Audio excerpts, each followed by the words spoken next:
Hello, and welcome to the Old Show podcast. This week's episode of The Old Show is a little different.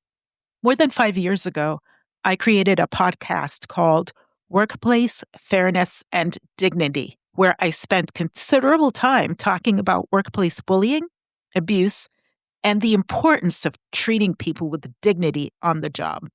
I haven't produced that podcast since 2021. But recently, LJ and I found ourselves talking about bullying, and he asked a simple question that brought me right back to those earlier conversations. Why is bullying tolerated? Here's our conversation. You said something earlier, like you was talking about bullying, right? Yeah. Man, I help me to understand. We've already been down this road before, Yeah. and bullying, Yeah. like on the job harassment, Mhm. that's one thing. Now, why is bullying tolerated? I honestly, I feel like it'll always be tolerated. It's really unfortunate. Oh, can I say something before you continue? Yeah. Right? Look at all the young people Yeah. that have killed themselves or Yeah. killed others Yeah. over bullying. Right. So how is bullying in the workplace acceptable? I personally just feel like there's not a lot of enlightened people running corporations, being in charge of individuals, because you would think they would think about those things, but I think they just don't care. I personally feel like organizations look for what's quick and immediate. It's like when one of the things I wrote this paper in grad school, and I read this book called Corporate Executions, and I'm talking about the workplace generally. Like a lot of the CEOs will do things like, we're going to do job cuts, stocks go up immediately for that company. But you don't see the effects till after like 3 to 5 years. So by the time you realize that the job cuts were not really the best decision, the person who did them is gone. So I believe that it's just people are more interested in making money and less interested in the people in the organizations. People are expendable, they're disposable, and their behaviors are like a distraction to the organization. It's like, don't tell me about this behavior, that behavior. Sometimes it's the people at the top who behave that way. I do believe it starts from the top. But also, there are no laws that really prevent bullying. And those people who try to get laws passed can't seem to get it done. So there is no incentive to not bully. Even the laws that we have about discrimination, they're on the books. It doesn't mean that people follow them. And people get away with things all the time. It's so hard to prove in a court of law that these laws are being violated, that it's just window dressing a lot of times. So, Then why go through all the bullshit of what now? of even trying to, like they said, like policy, Right. discrimination and on the job harassment and all of that? You know what I mean? Yeah. Why even go through all of that? Why tear down? I'm dating myself too, because I was gonna say, why cut down all these trees, wood, and paper if you're not even gonna follow policy? To have it. It looks good. They can And say there's no they more have it. wood and paper, I know. everything's email. But You know what I it's mean? existing somewhere, and I get your point. It really to look good, and to be honest with you, I remember taking this course. It was human resources on the law, and it was an attorney that taught the class, and one of the things she said was, there's counsel in these companies have encouraged the companies to not put things in handbooks anymore, because people will use it to sue them to say, hey, this is in your handbook, it's considered a contract. But so many companies say things because they want to pitch people to come work there, but they're not necessarily living by the window dressing policies or guidelines that they talk about. I Right. mean, the worst thing you can do is, I was going to say, murder is unacceptable, obviously, but it's really hard to just get organizations to deal with badly behaved employees, especially when they're on the upper echelons of these organizations. So which is unfortunate, but it's not, again, there's no incentive to not be that way. And I firmly believe, Wow. I heard this before, you replicate what you reward. And if you don't deal with bad behavior, you're going to keep getting it, right? So, Right. yeah. So basically, it's almost like these behaviors get rewarded because they're not dealt with. So, what's the incentive?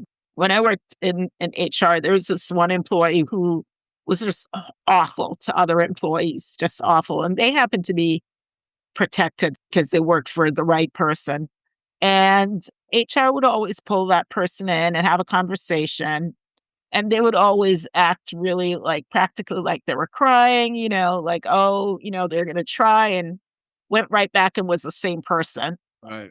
And they knew that there weren't going to be no consequences because at the end of the day, I will tell you, this person would, when somebody got reported to her, went to the ladies' room, they would go in the ladies' room to look under the stalls to see whether that person was there or not.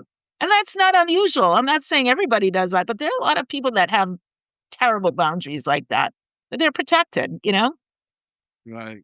So Right. you're right. There are kids that kill themselves. There are people that kill other people. And still, there's no movement, no incentive to do this. And I feel like it's because organizations don't want to feel like they're in a straitjacket by trying to monitor behavior.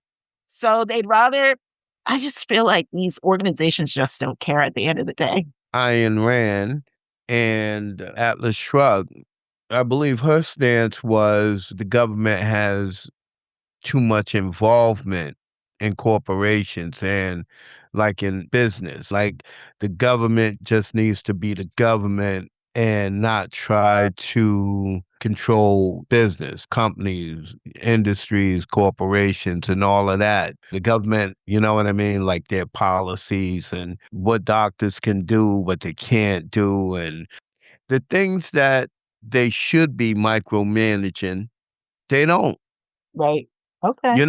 Like these companies, instead of worrying about what you do on your own time when you're out of work, they're more concerned about that than what's going on up under their roof, up under their umbrella, with the bullying and job harassment and like all of that crap. You know what I'm saying? I But yet, do. yet and still, they they're worrying about what you're getting into when you get out of work. The other thing is, the people at the top don't pay attention to it because they don't care what happens to the people at the bottom. Otherwise, there would be a policy. There are organizations who are like, we don't tolerate XYZ, and they mean it. I worked for an organization that you didn't hear about people screaming at each other. Like that just would not be tolerated. The CEO was a little testy, but you still didn't. You didn't hear about him screaming at people, and Right. I I happen to have a great department, but even when people weren't necessarily happy in the job, it wasn't because their manager was dumping on them. It just would not have been tolerated. I think it was like a 5,000 people organization. And there are certain expectations of behaviors. And actually, they did have signs. It's been so long, but I know they had signs saying we don't tolerate XYZ. And it was made clear to people. So like those visual signs make you think. People got really scared when things went to HR because HR would deal with issues. Like they would really deal with it. But it was really rare. It was a very rare organization and people almost never left. So it was really hard to find a job there.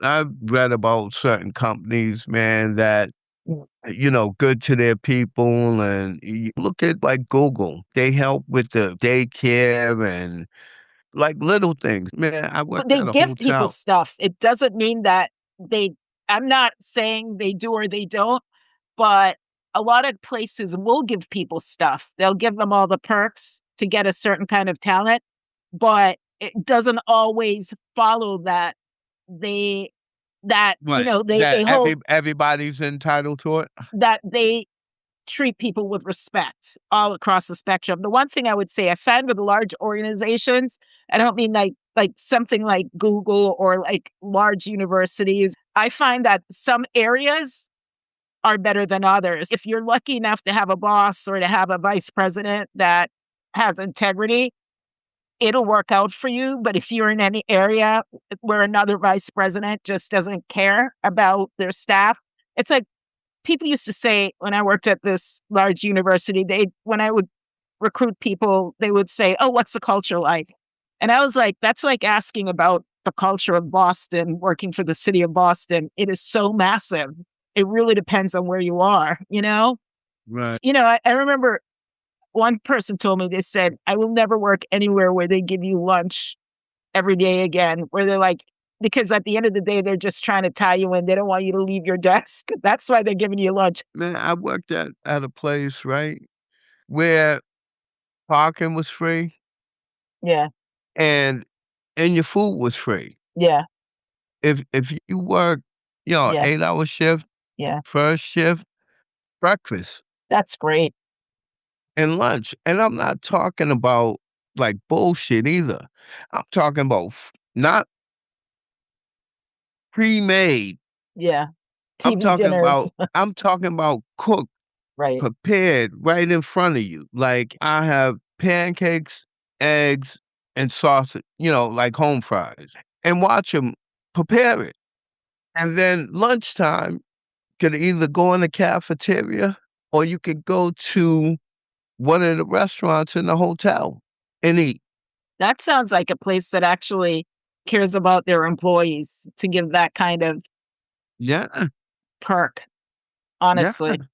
Oh, They yeah. really matter. They realize that that sort of thing makes people's lives a little less stressful. Right. Oh, there's a lot of damaged people in the workplace. That's part of the problem, you In the know, world. in the world. And they bring it to the workplace. And there's sociopaths, there's people damaged because of how they were treated. They bring it to kind of kick down and treat other people the same way.